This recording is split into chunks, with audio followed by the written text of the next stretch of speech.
வணக்கம். எக்ஸ்பிரஸ் செய்திகளுக்காக உங்களை வரவேற்பது நான் அனிதா.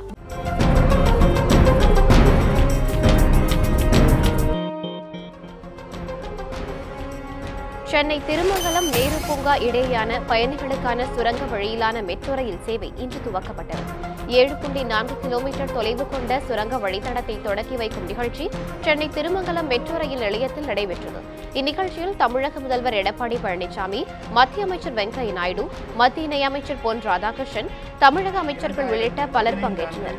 முன்னதாக நிகழ்ச்சியை குத்துவிளக்கேற்றி முதல்வர் பழனிசாமி, மத்திய அமைச்சர் வெங்கையா நாயுடு உள்ளிட்டோர் தொடக்கி வைத்தனர். பின்னர் பேசிய முதலமைச்சர் பழனிசாமி, சென்னையில் போக்குவரத்து நெரிசலை தவிர்க்கும் வகையில் இந்த திட்டம் மத்திய அரசு மற்றும் ஜப்பான் உதவியுடன் நிதி உதவியுடன் தொடங்கப்பட்டதாக குறிப்பிட்டார். இதுவரை சுரங்க வழித்தடத்தில் 34.3 கிலோமீட்டர் தூரம் தோண்டப்பட்டுள்ளதாகவும் இந்த ஆண்டுக்குள் பணிகள் நிறைவடையும் எனவும் எடப்பாடி பழனிசாமி குறிப்பிட்டார். இது தவிர மேலும் 3வது புதிய வழித்தடத்தில் 85,047 கோடி ரூபாய் திட்ட மதிப்பீட்டில் பணிகளை மேற்கொள்ள மத்திய அரசுக்கு பரிந்துரைத்திருப்பதாகவும் அவற்றிற்கு மத்திய அரசு ஒப்புதல் வழங்க வேண்டும் என்றும் கேட்டுக் கொண்டார். மாதவரம் முதல் சிறுசேரி வரையில் ஒரு வழித்தடம், சென்னை புறநகர் பேருந்து நிலையம் முதல் கலங்கரை விளக்கம் வரை ஒரு வழித்தடம் மற்றும் மாதவரம் முதல் சோழிங்கநல்லூர் வரை ஒரு வழித்தடம் பரிந்துரை செய்யப்பட்டுள்ளது. இவ்விரிவான திட்ட அறிக்கையை ஏற்றுக்கொண்டு மாண்புமிகு அம்மாவின் வழியில் செயல்படும் இந்த அரசு அவ்வழித்தடங்களை 85,047 கோடி ரூபாய் செலவு மதிப்பீட்டில் செயல்படுவதற்கு கொள்கை அளவிலான ஒப்புதலை வழங்கியுள்ளது.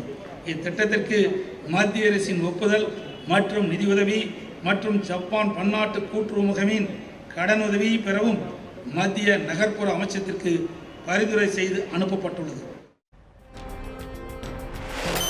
மாநில அரசு சிறப்பாக செயல்பட்டால்தான் மத்திய அரசின் ஒத்துழைப்பு கிடைக்கும் எனவும் அவ்வாறு செயல்படாவிட்டால் பாதிப்பை சந்திக்க நேரிடும் என்றும் மத்திய அமைச்சர் வெங்கையா நாயுடு தெரிவித்தார். சென்னை திருமங்கலத்தில் நடைபெற்ற சுரங்க வழித்தட பயணிகள் சேவை தொடக்க விழாவில் பேசிய அவர், சென்னை மெட்ரோ ரயில் ஜெயலலிதாவின் கனவு திட்டம் எனவும் இந்த நிகழ்ச்சியின் போது அவர் இல்லாதது துரதிருஷ்டவசமானது என்றும் வருத்தம் தெரிவித்தார். அரசியல் மற்றும் கட்சிகளை தாண்டி மதிக்கப்படும் தலைவர்களில் ஒருவர் ஜெயலலிதா எனவும் அவரது கனவை நிறைவேற்ற தமிழக அரசிற்கு மத்திய அரசு உறுதுணையாக இருக்கும் எனவும் வெங்கையா நாயுடு தெரிவித்தார். மாநில அரசு திறம்பட செயல்படாவிட்டால் பாதிப்பை சந்திக்க நேரிடும் என்றும் அவர் கூறினார். I will be assuring you, I will be coming off and on as and when required. Madam Jayalalitha ji, I remember, she called me as friend of Tamil Nadu in the center. Because you perform better, we will be giving all cooperation. My cooperation depends on your operation, otherwise there will be separation. Metro rail சுரங்க வழித்தடத்தில் அதிநவீன பாதுகாப்பு வசதிகள் செய்யப்பட்டுள்ளதால் பயணிகள் அச்சம் கொள்ள தேவையில்லை என வெங்கையா நாயுடு தெரிவித்தார். மெட்ரோ ரயில் சேவை விரிவாக்கம் தொடர்பாக தமிழக அரசு பரிந்துரைத்த கோரிக்கைகள் நிச்சயம் பரிசீலிக்கப்படும் என்றும் வெங்கையா நாயுடு உறுதியளித்தார். They are requesting for extension of the phase 3. I can assure you that will be examined by the officers. They have already come here for discussion and the Chief Secretary was telling already memorandum of understanding has been reached. There are small changes to be made. I have no problem. What is possible, what is feasible, that will be done, I can assure you. அதனைத் தொடர்ந்து மத்திய அமைச்சர் வெங்கையா நாயுடு மற்றும் முதலமைச்சர் எடப்பாடி பழனிசாமி இருவரும் கூட்டாக கொடியசைத்து metro rail சேவையை தொடங்கி வைத்தனர்.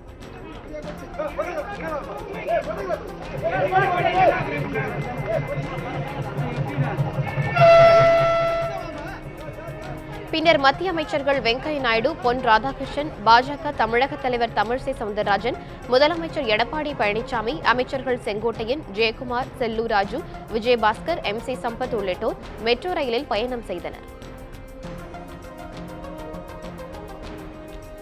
சென்னையில் திருமங்கலம் முதல் நேரு பூங்கா இடையேயான சுரங்கப்பாதையில் இன்று ரயில் சேவை தொடங்கப்பட்டது. இதற்கான கட்டண விவரங்கள் வெளியிடப்பட்டுள்ளன.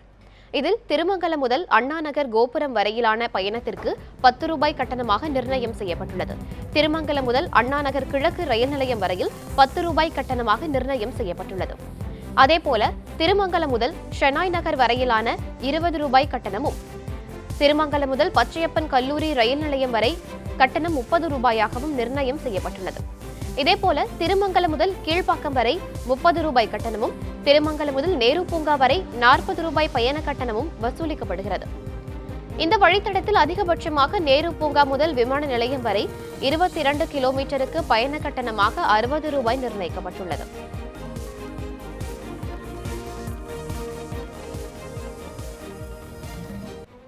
சென்னை திருமங்கலம் நேரு பூங்கா இடையிலான சுரங்கப்பாதையில் மெட்ரோ ரயில் சேவை தொடங்கப்பட்டுள்ளது பற்றி ரயிலில் பயணம் செய்தவாறு நமது செய்தியாளர் தேவா அளித்த கூடுதல் விவரங்களை பார்க்கலாம். தமிழகத்தின் முதல் சுரங்க வழித்தடத்தில் சென்னையில் மெட்ரோ ரயில் பயணமானது தொடங்கியிருக்கிறது. தொடங்கிய சில நிமிடங்களிலேயே ஏராளமானோர் இந்த ரயிலில் பயணித்து வருகிறார்கள். 4 பெட்டிகளை கொண்ட இந்த மெட்ரோ ரயிலில் சுமார் 1200க்கும் மேற்பட்டோர் பயணிக்கலாம் என்ற நிலையில் தற்பொழுது அந்த எண்ணிக்கையும் கடந்து ஏராளமான பயணிகள் பயணித்து வருகிறார்கள். அதாவது இந்த கூட்டத்தை நமது ஒளிப்பதிவாளர் ஸ்ரீநாத் இந்த காட்சிகள் அனைத்தையும் காண்பிப்பார். நிற்பதற்கு கூட இடம் இல்லாத வகையில் ஏராளமான பயணிகள் இந்த ரயிலில் பயணித்து வருகிறார்கள். குறிப்பாக தற்பொழுது வழங்கப்பட்டு வரும் சேவையானது இலவசமாக வழங்கப்படுகிறது. அநேகமாக இன்று முழுவதுமே இந்த சேவை வழங்கப்படும் என்றும் அதற்கு அடுத்ததாக கட்டணம் வசூலிக்கப்படும் என்றும் மெட்ரோ ரயில் அதிகாரிகள் தெரிவித்திருக்கிறார்கள். இந்த நிலையில் இந்த சுரங்க வழித்தட பயணம் குறித்து நம்முடைய உள்ள பயணிகளிடம் நாம் கேட்கலாம். இதற்கு முன்னாடி உயர்மட்ட வழிப்பாதையில் நீங்கள் பயணிச்சிருக்கீங்களா? அதற்கும் இப்போ இந்த சுரங்க வழித்தடத்தில் பயணிக்கிறதுக்கு உங்களுக்கு எப்படி இருக்கு? உயர்மட்ட பாதையில் பயணிச்சிருக்கோம். பட் அதை விட இதில் பயணிக்கும் போது பார்த்திங்கன்னா நல்லா ஏர் கண்டிஷன்டாக இருக்குது. ப்ளஸ் ஒரு நியூ எக்ஸ்பீரியன்ஸாக இருக்குது. ஸோ இதை நாங்கள் டெல்லி, பெங்களூர் அந்த மாதிரி சிட்டிஸில் தான் நம்ம இந்த மாதிரி ட்ராவல்ஸ் பண்ணியிருக்கோம். பட் சென்னையில் ஃபஸ்ட் டைம் இது இனிஷியேட் பண்ணியிருக்காங்க. இது ஒரு நல்ல ஒரு மூமெண்ட்டாக இருக்குது. நல்லா ஹாப்பியாக இருக்குது. ஸோ அதுவும் இல்லாமல் சம்மர் சீசனில் இது மாதிரி ஒரு ஏர் கண்டிஷன்டு இன்றைக்கி இருக்கிற டிராஃபிக்கு சூழ்நிலையில் நிறைய பிரச்சனை இருக்குது. ஸோ இந்த மெட்ரோ ரயில் இன்னும் நல்லா விரிவடைஞ்சு எல்லாருக்கும் யூஸ்ஃபுல்லாக இருக்கணுன்றது எங்களுடைய ஆசை. அதாவது போக்குவரத்து நெரிசல் இருக்கக்கூடிய நிலையில் இந்த மெட்ரோ ரயில் பயணமானது எளிதாக இருப்பதாக தெரிவித்தாலும் இந்த நிலையில் அந்த மெட்ரோ ரயில் கட்டணங்கள் குறித்து நம்முடைய உள்ள மற்றொரு பயணிடம் நாம் கேட்கலாம். சார், இப்போ இந்த மெட்ரோ ரயிலில் கட்டணம் அதிகம் அப்படிங்கிற ஒரு கருத்து நிலவுது. இது குறித்து உங்களுடைய என்ன? மெட்ரோ ரயில் கட்டணம் அதிகன்றது மெயின்டெனன்ஸுக்காக வேண்டியது தான். அது அன்அவாய்டபிள். கண்டிப்பாக தாராளமாக பே பண்ணலாம். இது லக்ஸூரியஸாக இருக்கும்போது கட்டணம் ஜாஸ்தியாக தப்பே கிடையாது, தாராளமாக கொடுக்கலாம். இப்போ இந்த புதுசாக அந்த தொடங்கி இருக்கக்கூடிய வழித்தடத்தில் எந்த அளவுக்கு போக்குவரத்து நெரிசலை குறைக்கும் நீங்கள் நினைக்கிறீங்க? வழித்தடத்தில் போது போக்குவரத்து நெரிசல் போது பெரும்பாலும் அண்ணா நகரில் ரொம்ப ஜாம். அதுக்கப்புறம் கோயம்பேடு சொல்லவே வேண்டியதில்லை. எந்த நேரம் எல்லா பஸ்ஸும் இருந்தாலும் கோயம்பேடு ரொம்ப இதுவாக இருக்குது. அதனால் எல்லா ரூட்லேயும் ஃபுல்லாக மெட்ரோ ட்ரெயின் தான் இருக்குது. ரெண்டாவது இந்த மெட்ரோ ட்ரெயினுக்கு சீசன் டிக்கெட்டு மாதிரி கொடுத்து கரெக்டாக இது பண்ணால் கரெக்டாக லிமிட்டட் பர்சன்ஸும் இல்லை, ஸ்டாண்டிங்லாம் கூடாது, ஒன்லி லிமிட்டட் பர்சன்ஸ். இதுதான் அருமையாக இருக்கும். நன்றி. அதாவது சுரங்க ரயில் வழித்தடத்திலே முதலாவதாக சேவை தொடங்கப்பட்ட நிலையில் அது குறித்த ஆர்வத்தில் இன்று ஏராளமான பயணிகள் பயணித்து வருகின்றனர்.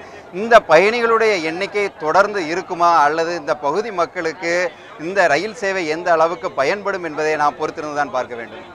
ஒளிப்பதிவாளர் ஸ்ரீநாத்துடன் தேவா, நியூஸ் 7 தமிழ், சென்னை. சென்னையில் மெட்ரோ சுரங்க ரயில் பாதையில் பயணம் செய்தது புதிய அனுபவமாக இருந்தது என்றும் விரைவாக செல்ல மெட்ரோ ரயில் பயணம் சிறப்பாக இருப்பதாகவும் பயணிகள் தெரிவித்தனர். இதுகுறித்து நமது செய்தியாளர் சுபாஷ் அளித்த கூடுதல் விவரங்களை பார்க்கலாம். தமிழகத்தின் நீண்ட சுரங்க வழித்தடமான மெட்ரோ ரயில் சேவை இன்றிலிருந்து துவங்கப்பட்டிருக்கிறது. தங்களுடைய முதல் பயண அனுபவம் குறித்து சொல்வதற்காக சில பயணிகள் நம்முடன் இருக்காங்க. அவங்ககிட்ட கேட்போம், இது எப்படி ஃபர்ஸ்ட் ஃபீல் பண்ணுறீங்க? அதாவது ரொம்ப லாங்கான ஒரு சப்வே, நீளமான பாதை, எப்படி இருந்தது? இருட்டாக இருந்தா, எப்படி பிரகாசமாக இருந்தா, எப்படி ஒரு அனுபவம் எப்படி இருந்தது? இது இருட்டா நீங்கள் இந்த ரைட் மாதிரிலாம் இருக்காது. கண்டிப்பாக ஃபுல் வெளிச்சம், பக்காவான சிஸ்டமு, ஏசி, குளிர்ந்த ஏசியோட உட்கார்ந்து போகிறது ஃபுல் கம்ஃபர்ட். ஒரு ஏர்போர்ட், ஒரு பிளேனில் எப்படி பயணிக்கிறீங்களோ அதே ஒரு ஃபீல் தான். உட்கார்றது மட்டும்தான் தெரியும், அடுத்த ஸ்டேஷன் எப்போ வருதுன்னே தெரியாது. இப்போ இப்படி போகும்போது இப்போ சுரங்க பாதையும் கொஞ்சம் பயம் இருக்கும்ல, அதாவது அப்படி மாதிரி பயம் இருக்குது. அதுக்கான பாதுகாப்பு அம்சங்கள்லாம் எப்படி செய்யப்பட்டிருக்கு? இந்த ரயில் நிலையம் செய்யப்பட்டிருக்கிற விதம் எப்படி இருக்குது? அமைப்புலாம் எப்படி இருக்குது? கண்டிப்பாக பாதுகாப்பு இல்லாமல் இந்த சுரங்க பணியை பண்ண மாட்டாங்க. ஏன்னா பாதுகாப்புக்கு தான் முதல் அவங்களோட ஃபஸ்ட்டு ப்ரிஃபரன்ஸே குவாலிட்டி அண்ட் சேஃப்டி தான். கண்டிப்பாக பாதுகாப்பு எல்லாமே இருக்குது. இப்போ ஏதாச்சும் ஒரு எமர்ஜென்சி இதுனாலும் ஃபுல் சிஸ்டம் செக்யூர்டாக இருக்குது. இப்போது என்ன இதுனாலும் அந்த மெயின் உங்களுக்கு தெரிகிற மாதிரி பண்ணியிருக்காங்க.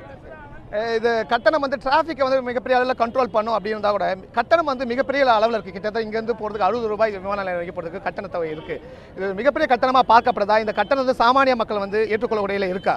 இல்லை கட்டணம் 60 ரூபீஸ்லாம் இல்லை, மினிமம் வந்து 9 ரூபா ஒரு ஸ்டேஷனுக்கு ஒரு ஸ்டேஷன், மேக்ஸிமம் பார்த்தது வந்து 45 ரூபா.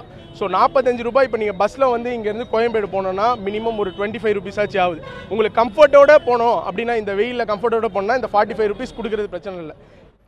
சென்னை திருமங்கலம் நேரு பூங்கா இடையிலான சுரங்க ரயில் வழித்தடம் பொதுமக்கள் சேவைக்காக இன்று தொடங்கப்பட்டது. இதனையடுத்து இன்று பிற்பகல் 2 மணி வரை இலவசமாக பயணிக்கலாம் என மெட்ரோ ரயில் நிர்வாகம் அறிவித்துள்ளது. சென்னையின் முதல் சுரங்க ரயில் வழித்தடத்தில் பயணம் செய்த பயணிகளின் கருத்துக்களை தற்போது பார்க்கலாம். ஃபர்ஸ்ட் ரைடு ரொம்ப சந்தோஷமாக இருக்குது. Congrats to CMRL. ஸ்டார்ட் பண்ணிட்டோம் நேரு பார்க் மெட்ரோ. இப்போ இன்னும் ஈஸி ஆகிடுச்சு போகிறதுக்கு, டைம் சேவ் ஆகுது. அண்ணா நகரில் இருக்கிறேன். கிட்டத்தட்ட ஒரு 4-5 வருஷமாக ஒரே டிராஃபிக் ஜாம் ரொம்ப பிரச்சனை இருந்தது. நீங்கள் மார்னிங் வந்து ஓப்பன் பண்ணோன்னா பார்த்தீங்கன்னா டிராஃபிக் ரொம்ப ஒன்றுமே கிடையாது, காலியாக இருக்குது. ஃபஸ்ட் அனுபவம் நல்லா இருக்குது வர்றதுக்கு. இது நெக்ஸ்ட் பார்த்தீங்கன்னா ஸ்கூல் ஸ்டூடெண்ட்ஸுக்கு ரொம்ப யூஸ்ஃபுல்லாக இருக்குன்னு நினைக்கிறேன். டிராஃபிக் இல்லாமல் இருக்கிறது போயிட்டு வர்றதுக்கு எங்களுக்கு ரொம்ப ஜாலியாக இருக்குது. இந்த ட்ரெயினில் ஃபஸ்ட்டு மெட்ரோ ட்ரெயினில் வர்றதுனால எங்களுக்கு ரொம்ப சந்தோஷமாக இருக்குது. ஃபஸ்ட்டு தான் வருது. நாங்கள் எங்கள் பிள்ளைங்களுக்கும் சந்தோஷமாக இருக்குது, எங்களுக்கும் ரொம்ப சந்தோஷமாக இருக்குது. இது வந்து சென்னைக்கு மட்டும் இல்லை, நம்ம இந்தியாவுக்கே ஒரு பெருமை சேர்க்கக்கூடிய ஒரு விஷயம். இது வந்து ரேட்டுன்னு பார்க்க போனால் ஒரு பெரிய விஷயமே இல்லை. நம்ம சிம்பிளாக ஒரு சின்ன சாதாரணமாக ஒரு காஃபி சாப்பிட போனாவே 40 ரூபா 50 ரூபா இன்றைக்கி ஆகுது. இவ்வளோ பெரிய விஷயம் குறிப்பிட்ட நேரத்தில் ஒரு வேலைக்கு போய் நம்ம வந்து டென்ஷன் இல்லாமல் அந்த வேலையை பூர்த்தி செய்யறதுக்காக நம்மளுக்கு வழிவகுத்து கொடுத்துருக்கு.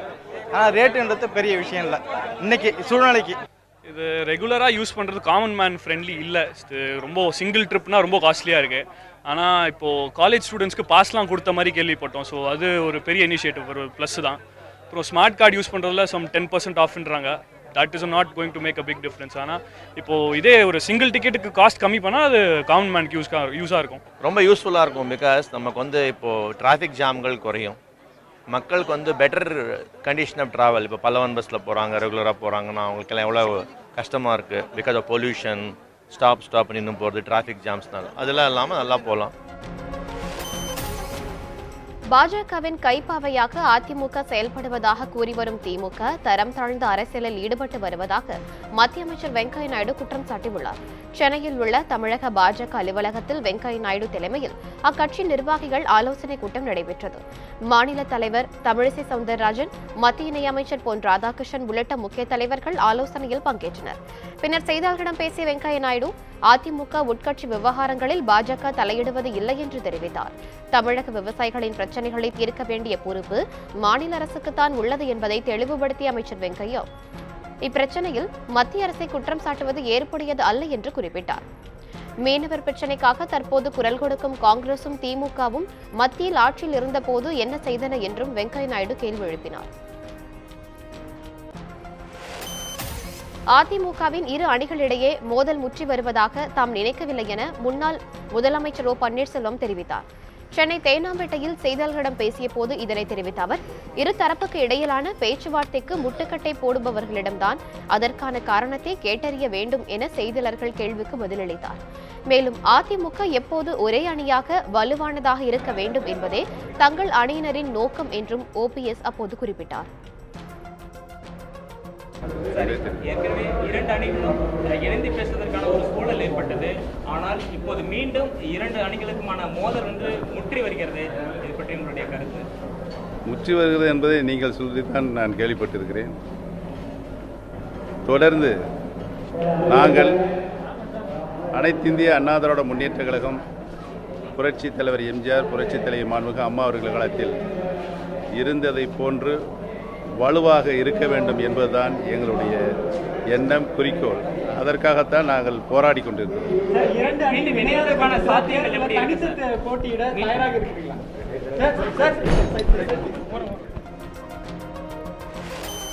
மதுரை காமராஜர் சாலையில் மகிழ்ச்சி தெரு என்ற பெயரில் விளையாட்டுப் போட்டிகள் நடத்தப்பட்டு வருகின்றன.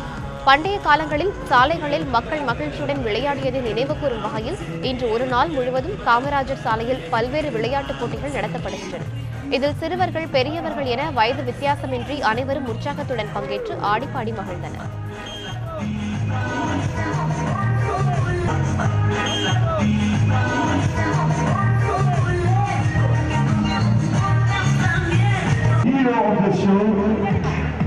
So without this man, this show doesn't happen.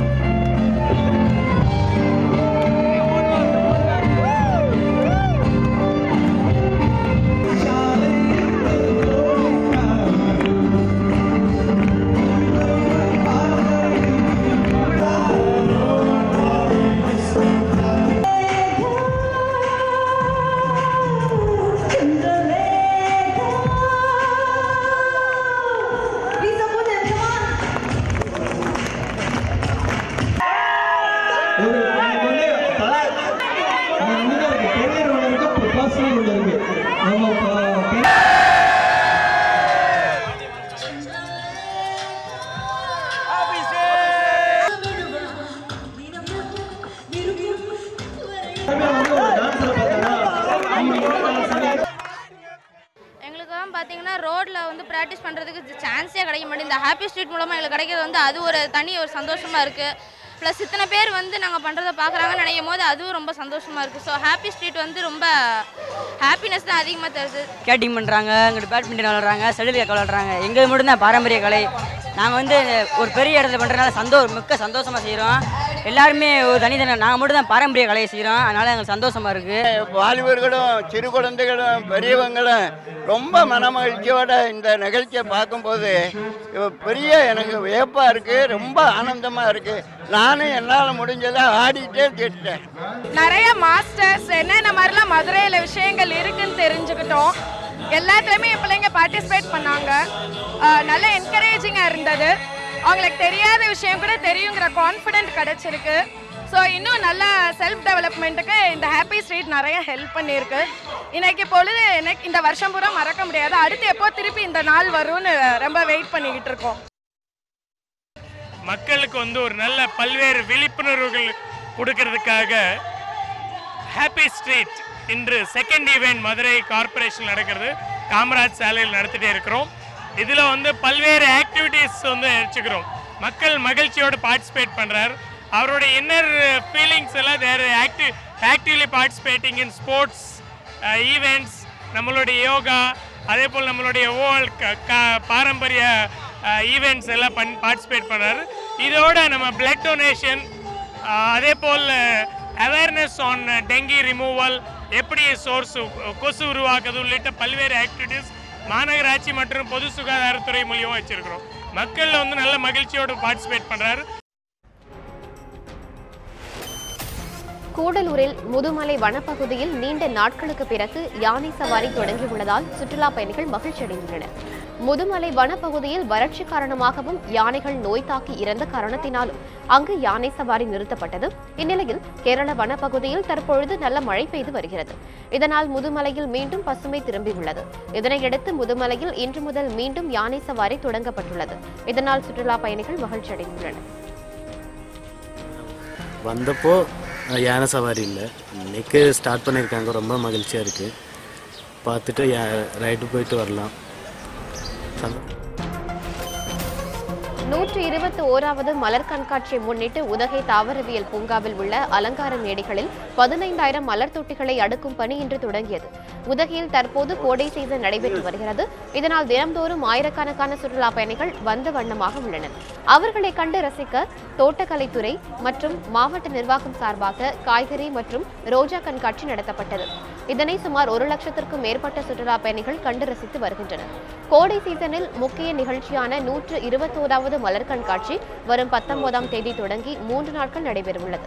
அதற்காக பூங்காவில் 15,000 மலர் தொட்டிகளை அலங்கார மேடைகளில் அடுக்கும் பணி இன்று தொடங்கியது. நீலகிரி மாவட்ட ஆட்சித்தலைவர் சங்கர் இந்த பணியினை தொடங்கி வைத்தார். 19, 20, 21ஆம் தேதிகளில் நடைபெறவுள்ள மலர் கண்காட்சிக்காக இன்று உதகை அரசினர் தாவரவியல் பூங்காவில் பூந்தொட்டிகளை அலங்கார மேடைகளை அடுக்கி வைக்கும்படி இன்று தொடங்கப்பட்டது.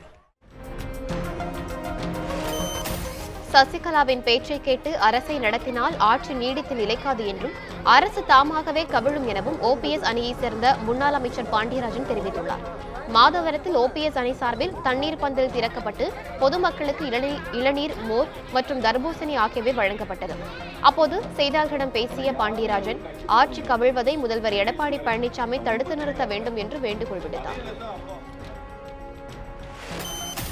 விழுப்புரம் மாவட்டத்தில் எம்எல்ஏ கடத்தியதாக கூறப்பட்ட இளம்பெண்ணை போலீசார் மீட்டு நீதிமன்றத்தில் ஒப்படைத்தனர். விழுப்புரம் மாவட்டம் கள்ளக்குறிச்சி அருகே வசித்து வரும் சங்கர் என்பவர் 17 வயதுடைய நந்தினி என்ற பெண்ணை திருமணம் செய்து வசித்து வந்தார். திருமணமாகி 2 மாதத்தில் இவரது மனைவி இவரை விட்டு பிரிந்து சென்று விட்டார். இந்நிலையில் அவரை கள்ளக்குறிச்சி சட்டமன்ற உறுப்பினர் பிரபு மற்றும் அவரது தந்தை ஐயையா ஆகியோர் கடத்தியதாக குற்றம் சாட்டி சென்னை உயர்நீதிமன்றத்தில் ஆட்கொணர்வு மனு தாக்கல் செய்யப்பட்டது. இந்நிலையில் நந்தினியை மீட்ட வரஞ்சரம் காவல் நிலையத்தினர் சங்கராபுரம் நீதிமன்றத்தில் ஆஜர்படுத்தினர். இதனிடையே தன்னை யாரும் கடத்தவில்லை என்று செய்தியாளர்களுக்கு நந்தினி தெரிவித்துள்ளார். நீதிமன்ற உத்தரவுக்கு இணங்க அவர் விழுப்புரம் கூர்நோக்கு இல்லத்திற்கு அனுப்பி வைக்கப்பட்டார். யாருமா கூட்டிட்டு போனாங்க சொல்லுமா.